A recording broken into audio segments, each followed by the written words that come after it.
So this is the second challenge I'm taking on from the Great British Bake Off, and today is Viennese Whirls. The amounts you need of this are in the Mary Berry recipe. She's done twice the amount that I'm going to do today, so what I've done is taken 120 grams of the plain gluten-free flour, I've taken 125 grams of unsalted butter, 25 grams of powdered sugar, and just 12 grams of corn flour. Now I'm hoping this will work out, but I'm not a biscuit specialist, so we shall see. Mary Berry says to use really soft unsalted butter, so that's exactly what I've got in here. And I'm going to add the icing sugar and then blend it all together. I'm just mixing the butter with the icing sugar first so that I don't get huge clouds of dust around my kitchen, and then I'm going to use the electric beaters. One of the things they said on the Bake Off yesterday was that you have to beat it for a really long time, so that's exactly what I'm going to do.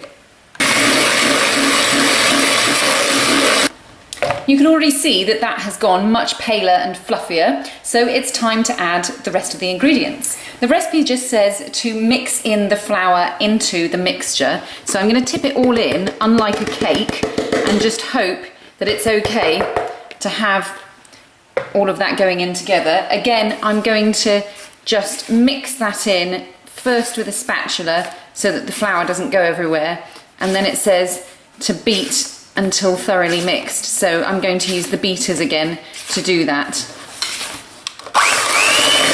It didn't take long at all actually to beat that together, so now I'm going to put it into a piping bag and pipe out my whirls. To bake the whirls, you will need a baking tray and some parchment, and on it you'll see that I have drawn circles that are just 2 inches wide using this cutter.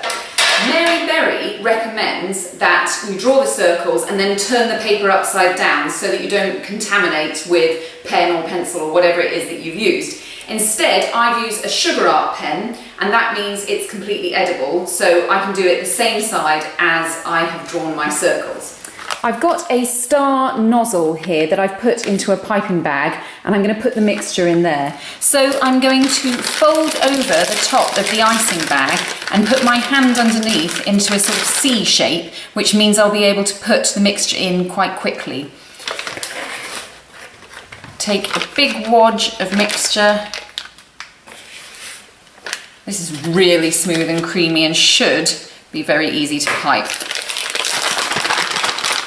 Shake it down, push to the end.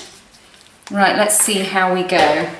So I've done one whirl already, it's pretty easy. Try and keep just within the lines here. Pipe all the way round and in the middle, and again. You may have watched last night and noticed that some people found it really difficult to pipe their Viennese whirls, and that was because their butter wasn't soft enough. So I left my butter out until it was really, really soft. So just piping the last ones now, and with luck, they should come out really nicely.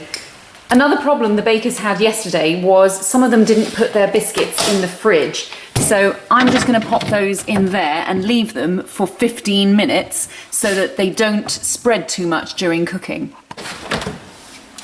So I'm going to take these out of the fridge now, and they're going to go straight into the oven, which I have set at 190 degrees, just there so you can see it. And with luck, these should be done.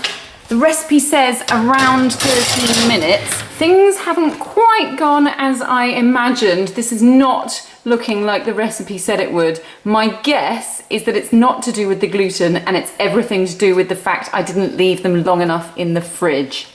I honestly can't believe how badly these have gone. I've actually cheated and tried a second time to get the biscuits to work, this time putting them in the freezer for 15 minutes to see if that would make the dough better. It doesn't. You can see there that there's a tiny Viennese swirl.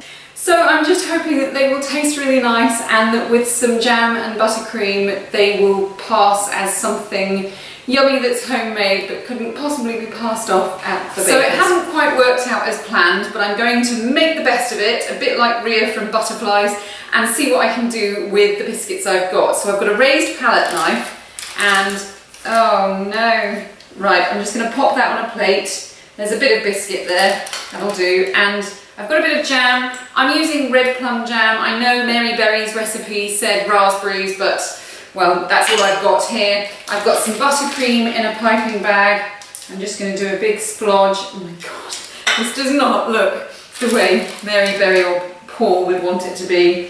I'm going to pop another biscuit on top of that. This is pretty bad. So there's my biscuit. It's looking very sorry for itself, but I am going to give it a taste.